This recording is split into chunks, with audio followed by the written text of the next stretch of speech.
ಮೋದಿಜಿಯವರ ನಾಯಕತ್ವ ಇಡೀ ದೇಶ ಒಕ್ಕೊರಲಿಂದ ಒಪ್ಕೋತದೆ. ಆಮೇಲೆ ರಾಜ್ಯದಲ್ಲಿ ಯಡಿಯೂರಪ್ಪನವ್ರು ಮಾಡಿದಂತ ಒಂದು ಸಾಹಸ, ಅವರೇನು ಈ ಅತಿವೃಷ್ಟಿ ಅನಾವೃಷ್ಟಿಗಳು ಪ್ರಾರಂಭ ಆದಾಗೂ ಯಾವುದಕ್ಕೂ ಧೃತಿ ಕೆಡದೆ ಜನರನ್ನ ಕೈ ಹಿಡಿದು ಕೆಲಸ ಮಾಡಿದ್ದಾರೆ. ಅದಾದ್ಮೇಲೆ ಇವತ್ತು ನಮ್ಮ ನೂತನ ಸಾರಥಿಯಾಗಿ ಬಂದಿರತಕ್ಕಂತ ಬಸವರಾಜ ಬೊಮ್ಮಾಯಿ ಅವರು, ಅದಕ್ಕೊಂದು ಸವಾಲಾಗಿತ್ತು, ಈ 3 ಚುನಾವಣೆಗಳಲ್ಲಿ ಇವರು ಸೋಲ್ತಾರೋ ಗೆಲ್ತಾರೋ ನೋಡಿ ಏನಾಗ್ತದೆ ನೋಡ್ಬೇಕಂತ. ಆದ್ರೆ ಜನ ಕೈ ಹಿಡಿದಂತದ್ದು ಮತ್ತೆ ದೇಶದ ಅಭಿವೃದ್ಧಿಯನ್ನ ಮತ್ತು ರಾಜ್ಯದ ಅಭಿವೃದ್ಧಿಯನ್ನ, ಸ್ಥಳೀಯ ಪಾಲಿಕೆಗಳ ಅಭಿವೃದ್ಧಿಯನ್ನ ಚಿಹ್ನೆಯಡಿ ಸ್ಪರ್ಧೆ ಮಾಡಿರ್ತಕ್ಕಂಥ ತಾಂತ್ರಿಕ ಲಾಭ ಏನು ನಿಮಗೆ ವರ್ಕೌಟ್ ಆಗಿಲ್ಲ, ನಿಮ್ಮನ್ನ ಕೆಲಸ ನೋಡಿ ಮಾತ್ರ ಆಯ್ಕೆ ಮಾಡಿದ್ದಾರೆ. ಅಲ್ಲ, ನಮ್ಮ ಕೆಲಸ ನೋಡಿ ನಾವು ಕೆಲಸದ ಮೇಲೆ MES ಚಿಹ್ನೆ ಆಧಾರದ ಮೇಲೆ ತಾಂತ್ರಿಕವಾಗಿ ಎಷ್ಟೇ ಇದ್ರು ಜನ ನಮ್ಮನ್ನ ಕೈ ಬಿಡೋದಿಲ್ಲ. ನಮ್ಮ ಪಕ್ಷ ಬೆಳಗಾವಿಯಲ್ಲಿ ಅಂತೂ ಚಿಹ್ನೆ ಆಧಾರದ ಮೇಲೆ ಚುನಾವಣೆ ಮಾಡಿದ್ದೇ ಪ್ಲಸ್ ಆಯ್ತು ಬಿಜೆಪಿಗೆ. 9 ಸ್ಥಾನವನ್ನ ಗೆಲ್ಲೋದಕ್ಕೂ ಕಾಂಗ್ರೆಸ್ ಕೂಡ ಅದೇ ಪ್ಲಸ್ ಆಯ್ತು. ಏನಿಲ್ಲ, ನಮ್ಮ ಪಕ್ಷವನ್ನ ಜನ ಇವತ್ತು ಪ್ರತಿ ಸಾರಿನೂ MLA ಗಳು ಗೆಲ್ತಾರೆ, MP ಗೆಲ್ತಾರೆ. ಇವಾಗ ನಟರಾಜ್ ಗೌಡ್ರು ಹೇಳ್ತಾ ಇದ್ರು, ಗುಲ್ಬರ್ಗದಲ್ಲಿ ನಮ್ಮ MLA ಅಲ್ಲ ಬಿಜೆಪಿ MLA ಅಂತ. ಅವ್ರ MLA ಕರ್ಗಿರೋದು 50 ವರ್ಷ 52 ವರ್ಷ 53 ವರ್ಷದಿಂದ ಅಧಿಕಾರ ಮಾಡ್ತಾ ಇರ್ತಕ್ಕಂಥ ಅವ್ರಿಗೆ ನೆನಪಿಲ್ಲ. ಗುಲ್ಬರ್ಗದಲ್ಲಿ MP ಇರೋದು ನಮ್ಮ MP ಅಲ್ಲ, ಬಿಜೆಪಿ MP ಅಲ್ಲ, ಕಾಂಗ್ರೆಸ್ MP. ಅದರಲ್ಲಿ ಬಹಳ ಘಟಾನುಘಟಿ ವಿರೋಧ ಪಕ್ಷ ನಾಯಕರಾಗಿದ್ದಂತ, ಕೇಂದ್ರದ ಮಂತ್ರಿ ಆಗಿದ್ದಂತವ್ರು, 9 ಸಾರಿ MLA ಆಗಿದ್ದಂತವ್ರು, 2 ಸಾರಿ ಲೋಕಸಭಾ, 1 ಸಾರಿ ರಾಜ್ಯಸಭಾ ಆಗಿರ್ತಕ್ಕಂಥವ್ರು ಮಲ್ಲಿಕಾರ್ಜುನ್ ಖರ್ಗೆ ಅವರು ಇದ್ದಾರೆ. ಅವ್ರ ಸುಪುತ್ರ ಪ್ರತಿಯೊಂದಕ್ಕೂ ನೇರವಾಗಿ ತಗೊಳ್ತಾರೆ.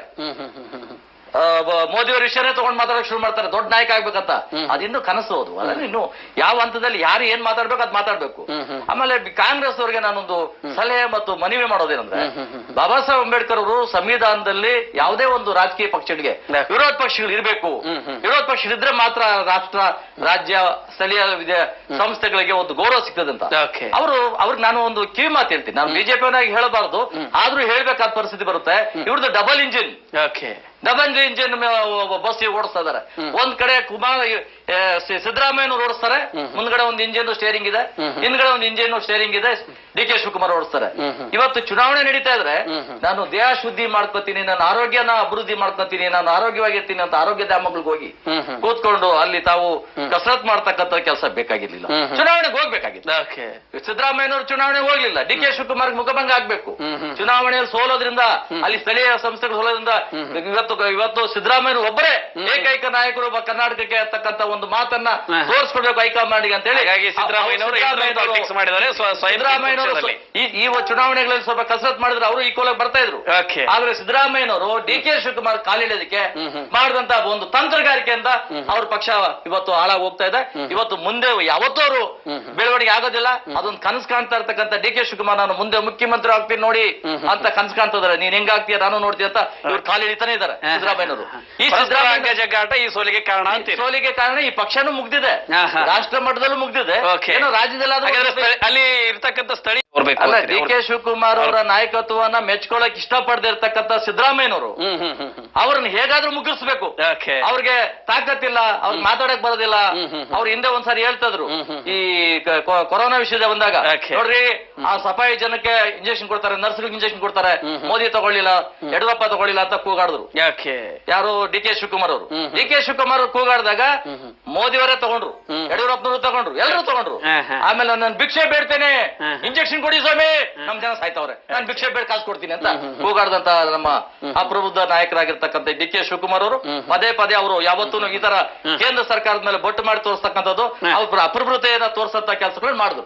ಸಿದ್ದರಾಮಯ್ಯರು ನಾಜೂಕಾಗಿ ನೋಡ್ತಾ ಇದಾರೆ, DK ಶಿವಕುಮಾರ್ ನಿನ್ ಯಾವ ಕಾರಣಕ್ಕೂ ಮುಖ್ಯಮಂತ್ರಿ ಆಗ್ಬಿಡೋದಿಲ್ಲ, ಈ ಪಕ್ಷ ಮುಳುಗೋದ್ರ ಪರವಾಗಿಲ್ಲ, ಮಾತ್ರ ಬಿಡೋದಿಲ್ಲ ಅಂತ ಕಾಯ್ತಾ ಕೂತವ್ರೆ. ಚಾನ್ಸ್ ತಗೊಳ್ಳಲ್ಲ. ಈ ಮಾತಿನ ಅರ್ಥ ಅರಿತೇನೆ ಬರುತ್ತೆ. ಇವತ್ತು ಮತದಾರ ಪ್ರಭು ಬೆಳಗಾವಿಯಲ್ಲಿ ಓಕೆ ಅಂದಿದ್ದಾನೆ, ಆದ್ರೆ ಹುಬ್ಬಳ್ಳಿ ಧಾರವಾಡದಲ್ಲಿ ಸ್ವತಃ ನಿಮ್ಮದೇ ಆಡಳಿತ ಅಲ್ಲ, ಕಡಿಮೆ ಅಂತರದಲ್ಲಿ ಕೆಲವರು ಸೋತಿರೋದ್ರಿಂದ ಆ ಪರಿಸ್ಥಿತಿ ಬಂದಿದೆ. ಇನ್ನೊಂದು 10 ಸೀಟ್ ಹೆಚ್ಚುವರಿ ಬಂದಿದ್ರೆ ನಾವೇ ಅಭೂತಪೂರ್ವವಾದಂತ ಒಂದು ವಿಜಯ ಸಾಧಿಸ್ತಾ ಇದೀವಿ. ಆದ್ರೆ ಎಲ್ಲ ಒಂದು 50 ಓಟು, 100 ಓಟು, 300 ಓಟು, 500 ಓಟಲ್ಲಿ ಕೆಲವರು ಸೋತಿದ್ದಾರೆ. ಸೊ ಹಾಗಾಗಿ ಕೆಲವು ಆತರ ಏರ್ಪೇರ್ ಆಗಿದ್ದೇವಿನ ಕಾಂಗ್ರೆಸ್ ಅವರಂತೂ ನೆಲ ಕಚ್ಬಿಟ್ರು. ಪಾಪ ಆಮ್ ಆದ್ಮಿ ಪಾರ್ಟಿ ಅವರು ಅವ್ರು ಇನ್ನೂ ಪರಕೆ ಹಿಡ್ಕೊಂಡು ಕಸ ಗುಡ್ಸಕ್ಕೆ ಪ್ರಯತ್ನ ಮಾಡ್ತಾರಿನ ಅವರು ಕಾರ್ಯಕರ್ತನ ತಯಾರು ಮಾಡ್ಲಿಲ್ಲ. ಇವ್ರು ಹೇಳ್ತಾ ಇದ್ರು ಆಗ್ಲೇ ಚುನಾವಣಾ ಆಯೋಗದ ಬೇಕಾದಷ್ಟು ತಪ್ಪುಗಳಾಗ್ತಾ ಇತ್ತು, ಅವ್ರು ನಮ್ಗೆ ದಾರಿಗೂ ಅಡ್ಡಡ್ಡ ಆಗ್ತಾ ಇದ್ರು, 2 ದಿನವರೆಗೂ ಎಲೆಕ್ಷನ್ ಹಿಂದೆ 2 ದಿವಸವರೆಗೂ ಚೆನ್ನಾಗಿದ್ವಿ, ಆಮೇಲೆ ನಮ್ಗೆ ಕೈ ಕಟ್ಬಿಟ್ರು ಅಂತ. ಕೈ ಕಟ್ಟಂತ ನಿಮ್ಗೆ ಕಾರ್ಯಕರ್ತರ ಇಲ್ಲ, ನಿಮ್ಗೆ ಎಲ್ಲಿಂದ ಕೈ ಕಟ್ತಾರೆ? ನೀವು ಅಲ್ಲಿ ಅಲ್ಲ ನೀವು ಒಂದು ಆಮೇಲೆ ನೀವು ಮಾತಾಡಿ, ಪಾಪ ಎಷ್ಟು ಬೇಕು ಮಾತಾಡಿ. ನೀವು ಹೇಳಿದ ಆರೋಪಕ್ಕೆ ನಾವ್ ಹೇಳ್ಬೇಕು.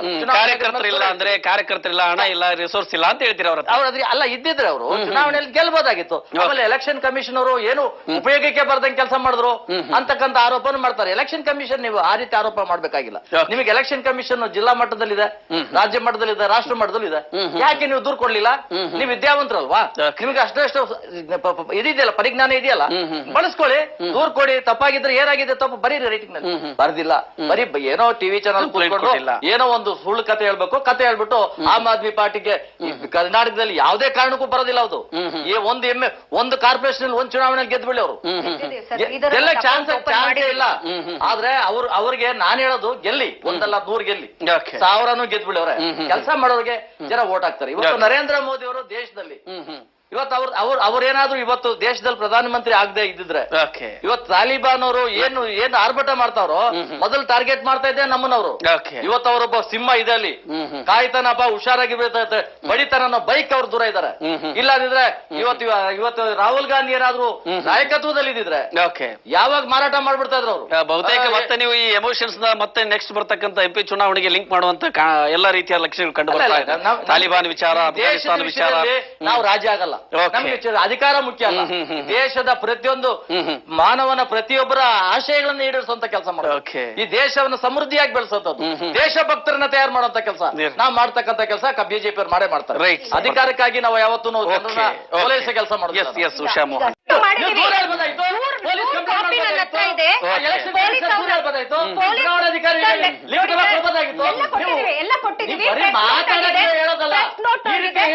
ಎಲೆಕ್ಷನ್ ಕಮಿಷನ್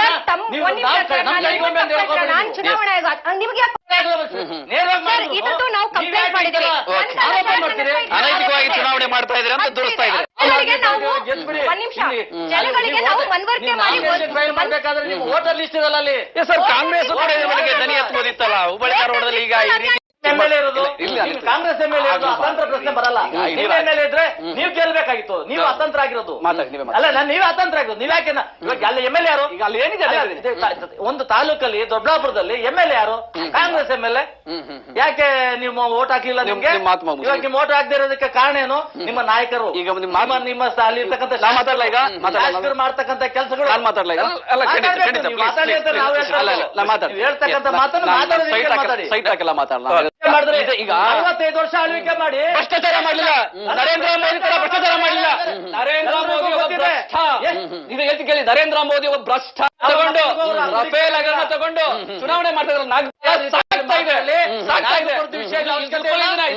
ದೇಶದ ಅಭಿವೃದ್ಧಿ ನರೇಂದ್ರ ಮೋದಿ ನರೇಂದ್ರ ಮೋದಿನ ಭ್ರಷ್ಟಾಚಾರ ಮಾಡೋದು ನಾಗಪುರ. ನಾಗಪುರದ ಸಂಘಟನೆಗೆ ದೇಶವನ್ನು ಲೂಟಿ ಮಾಡಿ ನರೇಂದ್ರ ಮೋದಿ ಕೊಡ್ತಾ ಇದ್ದಾರೆ. ನರೇಂದ್ರ ಮೋದಿ ದೇಶದಲ್ಲಿ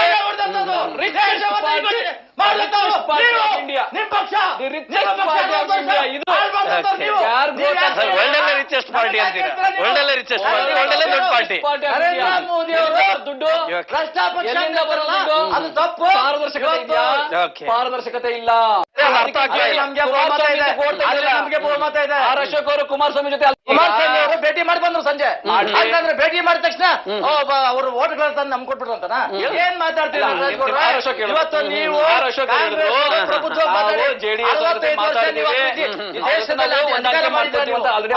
ಕಲಬುರಗಿಯಲ್ಲಿ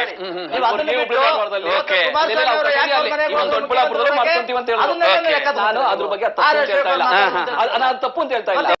ನಾನು ಹೇಳ್ತಾ ಇದ್ದೀನಿ ಏನಾಗಿದೆ ರಾಜ್ಯ ಸರ್ಕಾರಕ್ಕೆ ವಿಶ್ವಾಸ ತಗೊಳ್ಳಿ. ಅಮ್ಮಾಯಿ ಅವ್ರನ್ನ ತಿರಸ್ಕಾರ ಮಾಡಿದ್ರು ಜನ.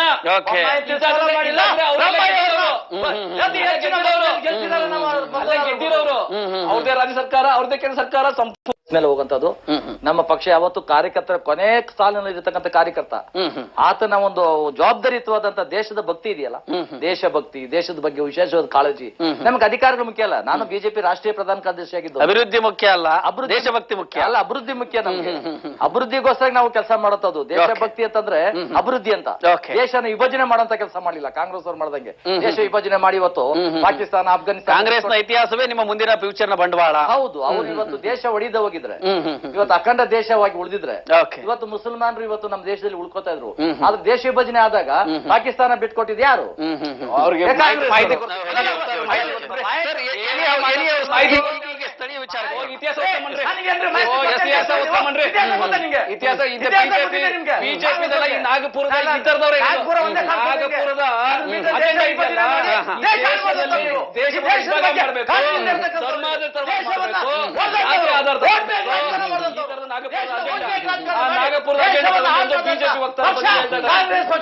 ಮಾಹಿತಿ ಜ್ಞಾನ ಇಲ್ಲ, ಇತಿಹಾಸ ಜ್ಞಾನನೂ ಇಲ್ಲ, ಸಾಮಾನ್ಯ ಜ್ಞಾನನೂ ಇಲ್ಲ. ಅದು ಇಟ್ಕೊಂಡು ಹಿಂದೂಗಳು ಬೇಡ ನೋಡ್ರಿ, ಚುನಾವಣೆ ಆಗೋದು ಯಾರ ಮೇಲೆ? ನಾಗಪುರದ ಅಜೆಂಡಾ ಮೇಲೆ ಚುನಾವಣೆ ಆಗುತ್ತೆ. ಪ್ರಣಾಳಿಕೆ ಮೇಲೆ ಚುನಾವಣೆ ಆಗುತ್ತೆ. ಪ್ರಣಾಳಿಕೆಯನ್ನು ಏನು ತಗೋತೀವಿ? ಹಣ ರಾಜಕೀಯ ಮಾಡಿ, ದೇಶವನ್ನ ಉದ್ಧಾರ ಕಮ್ಮಿನಲ್ಲಿ ಮಾಡಿ, ಚುನಾವಣೆ ಮಾಡಿ. ಒಂದು ಬಹಳ ಈಕ್ವಲ್, ಬಿಜೆಪಿ ತರ ಈಕ್ವಲ್ ಅಂತ ಇದ್ದಾರೆ. ಅರ್ಥ ಮಾಡ್ಕೊಳ್ಳಿ. ಆಚಾರ್ಯ ಅವ್ರನ್ನ ಅಡ್ಡ ಇಟ್ಕೊಂಡು ಆಚಾರ್ಯ ಅವ್ರನ್ನ ಉಪವಾಸ ಕೂರಿಸಿ ನೀವು ಬಂದವರು ಇವತ್ತು ಕೇಜ್ರಿವಾಲ್ ಯಾವತ್ತೂ ದೇಶದ ಬಗ್ಗೆ ಅಣ್ಣಾಚಾರ್ಯನ ಏನ್ ಮಾಡಿದ್ರಿ ನೀವು? ಎಲ್ಲಿದ್ದಾರೆ ಅಣ್ಣಾಚಾರ್ಯ? ಆಮ್ ಆದ್ಮಿ ಪಕ್ಷದ ನಾಯಕತ್ವ ದೇಶದ ಬಗ್ಗೆ ಮಾತಾಡ್ತಾರೆ ನೀವು. ಅಣ್ಣಾಚಾರ್ಯ ಎಲ್ಲಿದ್ದಾರೆ? ಅಣ್ಣಾಚಾರ್ಯ ಎಲ್ಲೋದ್ರು? ಏನಾಗ್ತಾ ಇದ್ದಾರೆ? ಅವ್ರ ಬಗ್ಗೆ ಕಾಳಜಿ ಅಧಿಕಾರಿಗಾಗಿ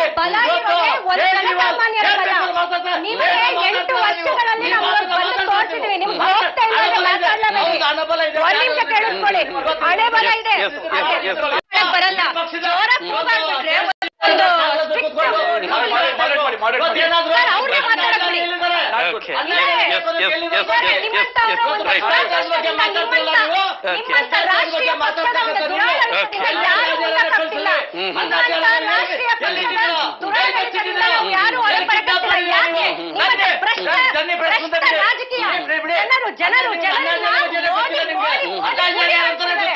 ನೀವೊಂದು ಟೋಪಿ ಹಾಕೊಂಡು ಮಾತಾಡ್ತಕ್ಕಂಥದ್ದು ಆಮ್ ಆದ್ಮಿ ಪಾರ್ಟಿ ಅಂತ ಮಾತಾಡ್ಕೊಂಡು ಅನುಬಲ ಜನಬಲದ ಮೇಲೆ ಗೆಲ್ಲಿ. ಎಲ್ಲಾ ಪಕ್ಷಗಳು ರಾಜಕೀಯ ತಂತ್ರಗಾರಿಕೆಯನ್ನು ಮಾಡ್ತಾರೆ. ಉಷಾ ಮೋಹನ್ ಅವ್ರಿಗೆ ಬಹಳ ಮುಖ್ಯ. ಕೇಜ್ರಿವಾಲ್ ಇವತ್ತು ಅಣ್ಣಾಚಾರ್ಯ ಅವರು ಎಲ್ಲಿದ್ದಾರೆ? ಎಲ್ಲಿ ಬಚ್ಚಿಟ್ಟಿದ್ದಾರೆ ಆಮ್ ಆದ್ಮಿ ಪಾರ್ಟಿ ಅವರು? ಅದನ್ನ ಹೇಳ್ಬೇಕು. ಅದು ಬಹಿರಂಗ ಪಡ್ಲಿ, ಗೊತ್ತಾಗ್ಲಿ. ಅವ್ರು ಹೇಳ್ಕೊಂಡು ರಾಜಕಾರಣ ಮಾಡ್ಕೊಂಡು ಆಮ್ ಆದ್ಮಿ ಪಾರ್ಟಿ ಕಟ್ಟಿದ್ರಲ್ಲ, ಅವ್ರು ಎಲ್ಲಿ ಕಟ್ಟಿದ್ರು ನೀವು? ಬರ್ತೇನೆ ನಟರಾಜ್ ಗೌಡ. ಅಲ್ಲಲ್ಲ, ಇವತ್ತು ನೀವು ಗುಬೆ ಕೂರ್ತೀರಾ? ಸ್ವತಂತ್ರವಾಗಿ ಬಿಡಿ ಅವ್ರನ್ನ. ಮಾಧ್ಯಮಗಳನ್ನ ನಿಯಂತ್ರಣ ಮಾಡ್ತಾರೆ. ಯಾವ ಮಾಧ್ಯಮಗಳು ಯಾವ ಅವುಗಳ ಮೇಲೆ ಪಕ್ಷಪಾತ ಇಲ್ಲದೆ ನಿಷ್ಪಕ್ಷಪಾತ ಇದು ಕೇಂದ್ರದಲ್ಲಿ ನಿಮ್ಮ ಆಡಳಿತ ಇದ್ದಂತ ಸಂದರ್ಭದಲ್ಲಿ ಈ ತರ ನಿಮ್ಗೆ ಅನಿಸಿಕೆ ಬರ್ಲಿಲ್ವಾ? ನಿಮ್ಮ ಆಡಳಿತದ ಅವಧಿಯಲ್ಲಿ ಈ ತರ ಆಗಿತ್ತು. ಬಹಳ ಮಾಧ್ಯಮಗಳು ಕೆಲಸ ಮಾಡೋದ್ರ ಬಗ್ಗೆ ಬಿಜೆಪಿ ನಾಯಕರುಗಳೇ ಅದಕ್ಕೆ ಮಾಲೀಕರಾಗಿದ್ದಾರೆ. ಜನ ಎಚ್ಚೆತ್ಕೋತಾರೆ.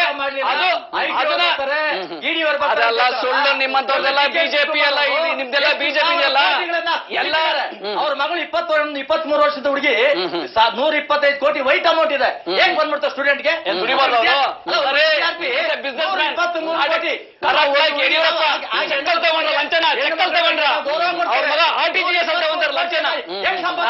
ಬಿಜೆಪಿ ಮಾನ ಮರ್ಯಾದೆ ಇಲ್ಲ. ಲಂಚನ RTGS ಅಲ್ಲಿ ತಗೊಂತಾರ ಲಂಚನ. ಆಮೇಲೆ ಬಿರ್ಲಾ ಡೈರಿ ಈಚೆಗೆ ಬಂದಿದ್ರೆ, ತನಿಖೆ ಆಗಿದ್ರೆ ನರೇಂದ್ರ ಮೋದಿ ಜೈಲ್ಗೆ ಹೋಗ್ತಾ ಇದ್ರು. ರಫೇಲ್ ಹಗರಣದಲ್ಲಿ ಪ್ರಾಮಾಣಿಕವಾಗಿ ತನಿಖೆ ಆಗಿದ್ರೆ ನರೇಂದ್ರ ಮೋದಿ ಒತ್ತಾಯಿಸಬೇಕಲ್ಲ. ತನಿಖೆಗೆ ಒತ್ತಾಯಿಸಿ. ಯಾಕೆ ಜಡ್ಜ್ಗಳು ಬೀದಿಗೆ ಬಂದು ಪ್ರತಿಭಟನೆ ಆಗ್ತದೆ ಅನ್ಕೋತೀರ ನೀವು? ತನಿಖೆ ಆಗುತ್ತಾ ಇಲ್ಲ? ತನಿಖೆ ಆಗಲ್ಲ. ದೇಶ ನೀವು ಅಧಿಕಾರ ಮಾಡುವಾಗ ನೀವು 65 ವರ್ಷ ದೇಶದಲ್ಲಿ ಕಾನೂನು ಎಷ್ಟು ಬಂಗಲೆ ಅರಮನೆ ಎಂತ ಅರಮನೆ ಕಟ್ಕೊಂಡಿದ್ದಾರೆ, ಎಷ್ಟು ಕೋಟಿಗಳ ಇನ್ವೆಸ್ಟ್ಮೆಂಟ್ ಅದು ಅಂತ. ಹೇಗಿದ್ಯಪ್ಪ ನೀನು ಬಸ್ ಓಡಿಸ್ಕೊಂಡಿದ್ದಾನೆ, ಬಸ್ ಡ್ರೈವರ್ ಇವರು ಓಡಿಸ್ತಾರೆ. ಕುಮಾರಸ್ವಾಮಿ ಕೂತ್ಕೊಂಡಾಗ ಇವರೇ ಬಸ್ ಓಡಿಸ್ಬಿಡ್ತಾರೆ. ಬಿಸ್ನೆಸ್ ಮ್ಯಾನ್ ಲೆಕ್ಕ ಕೊಡಪ್ಪ, ಆ ಬಿಸ್ನೆಸ್ ಮ್ಯಾನ್ ಲೆಕ್ಕ ಕೊಡ. ಕಳ್ರ ಇದಾರೆ ಬಿಜೆಪಿ ಎಲ್ಲ ಕಳ್ರಿದಾರ್ರಿ, ಅವರೆಲ್ಲ ಬಿಸ್ನೆಸ್ ನಿಮ್ಗೆ ಯಾರು ಕೇಳಿ ನಮ್ಗೆ ಖುಷಿ ಇದೆ. ಕಡ್ಡಾಯ ಮತದಾನ ಜಾರಿ ಮಾಡ್ಬೇಕು ಅಂತೇಳಿ ಈಗಾಗಲೇ ಗುಜರಾತ್ ಅಲ್ಲಿ ಸ್ಥಳೀಯ ಸಂಸ್ಥೆಗಳಿಗೆ ಜಾರಿ ಆಗಿದೆ. ಇಲ್ಲೂ ಆಗ್ಬೇಕಾಗಿದೆ, ಇವತ್ತು MLA ಗಳಿಗೂ ಆಗ್ಬೇಕಾಗಿದೆ, MP ಗಳಿಗೂ ಆಗ್ಬೇಕು. ಕಡ್ಡಾಯ ಮತದಾನ ಆಗ್ಲೇಬೇಕು. ಮತದಾನ ಯಾರು ಮಾಡಲ್ಲ ಅವ್ರನ್ನ ಸೌಲಭ್ಯಗಳನ್ನ ಕಡಿತ ಮಾಡ್ಬೇಕು. ಅದನ್ನ ಮಾಡೋದಕ್ಕೆ ಆಮ್ ಆದ್ಮಿ ಅಕ್ಕನ ಪರವಾಗಿ ನಾವು ಕೇಂದ್ರ ಸರ್ಕಾರದ ಮೋದಿವರೆಗೂ ಕೇಳ್ಕೊಂಡಿದ್ದೀವಿ. ಮೋದಿಯವರು ಈಗಾಗಲೇ ಅವ್ರು ಮುಖ್ಯಮಂತ್ರಿ ಆಗಿದ್ದಾಗೆ ಮಾಡಿದ್ದಾರೆ.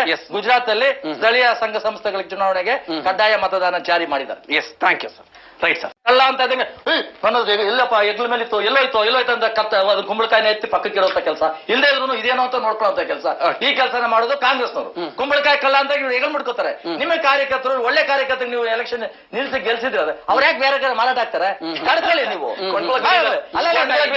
ನಾವು ಕೊಂಡ್ಕೊಳ್ಳೋ ಗಡಿ ಇಲ್ಲ, ಮನೆಯ ಕಾರ್ಯಕರ್ತರನ್ನ ಸದಸ್ಯರನ್ನ ನಾಗ್ಪುರ ಗ್ರೀನ್ ಸಿಗ್ನಲ್ ಇದೆ.